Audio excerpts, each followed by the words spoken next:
Yo, what's up guys? Back for this Friday slate. We have a nice slate tonight, so let's get right into it. Had the first loss of the year, just barely missed out in cash games with a 264.5. Needed some more minutes out of Nurkic. He only got 17 minutes, but made the most of them with 30 DraftKings points.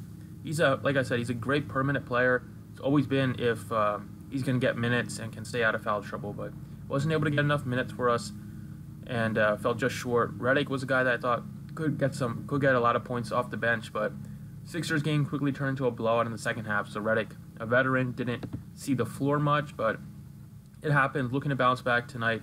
We have a nice 9-game slate. If you got yesterday's lineup, you also have access to tonight's for free, so just check it out. You should see it later in the day. We got a 9-game slate today. We got my favorite team to play, the Pelicans. Be all over the Pelicans today. Looking at the game totals, this Pelicans game has the highest total by far on the slate, and for good reason. The Pelicans play at such a fast pace, and Alvin Gentry is one of the coaches that will play his starters heavily even in a blowout, unless it's like a 40-point blowout. If the team is within 20 points, Alvin Gentry loves to keep his starters out there, and great example is the Rockets. Even when they're blowing them out in the opener, Payton, Moore, Davis, they were all on the court until the end. So I love playing the Pelicans. They are very safe, and they are still pretty cheap. So give me Elfrid Payton at 58. Easy play today. Payton has had always so much upside throughout his career. The only thing that's held him back is minutes.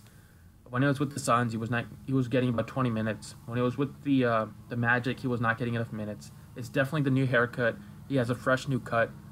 Before, the tree branch was definitely getting in the way of his shot. Now that he has a fresh look, he should be a much better basketball player, because we all know that hair and basketball skills go together. So I definitely love Elfrid Payton at 58. So much upside. He's under 6K. Triple-double upside. Can easily get you 40+. And in this high-scoring game against De'Aaron Fox, not a good defender. I think Payton should have great success. Shooting guard, I love E'Twaun Moore at 43. So E'Twaun Moore was under 1% owned in Wednesday's big slate. Him and Tucker, I was very shocked at their ownerships, especially, and Davis too. But for value, I thought Moore and Tucker were the best sources of value.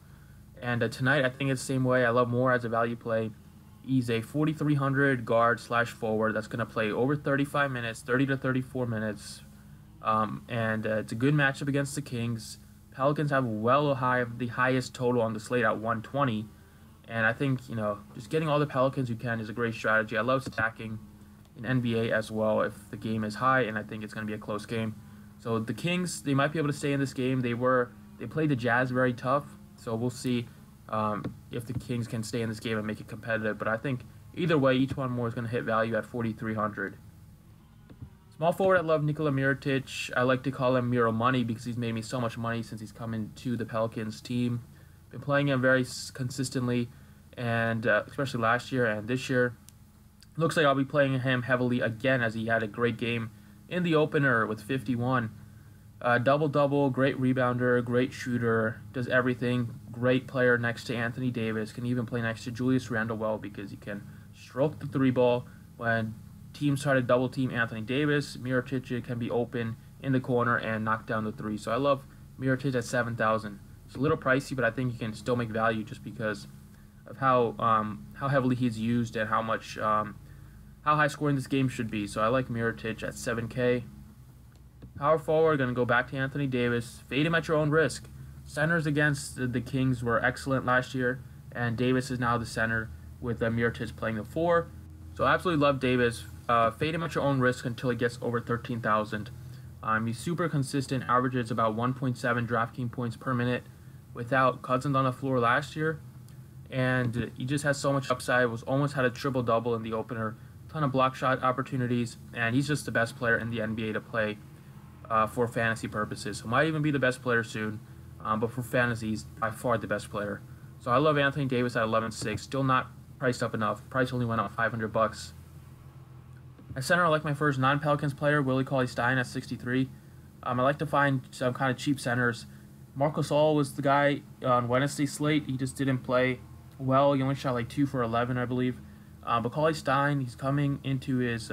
he's been around for a couple years, and he's starting to play very solid. Was very good in the second half last year, and in the first opening game, he had a very tough matchup against Rudy Gobert and played well, 23, 7, and 4. And he stayed out of foul trouble against Gobert, played 38 minutes, So I think he has a good chance to stay out of foul trouble, hopefully, in this one. And when he played them last year, he didn't get into any fouls. So, he's not a great fouler. He only averaged under 3 fouls per game. So he's not one of the centers that's always hacking. He's a good job of staying out of foul trouble and producing on the court. So I like him a lot at 6,300 in this matchup. Ton of upside for Cauley-Stein. And then a value player I like is Shai Gilgeous-Alexander, the rookie at 3,800. I like him a lot. He played 28 minutes in the opener and made the most of it. Coming off the bench, Patrick Beverley did not look good at all. Got into foul trouble and was like 0 for 6 from the floor. Could see more minutes from Alexander due to that. But either way, he's going to play 20 to 25 minutes, hopefully, and he can get you points, rebounds, assists, and off the bench in a matchup against OKC. I think he can get us 20 plus, and that's all we're looking for at 3,800 to make 6x value. Just get us over 20, and we'll be happy. So I think definitely got Alexander in play as a value play. But those are the 6 players that I like for today's slate. Thanks for watching. I appreciate it. Drop a like if you enjoyed, and good luck tonight.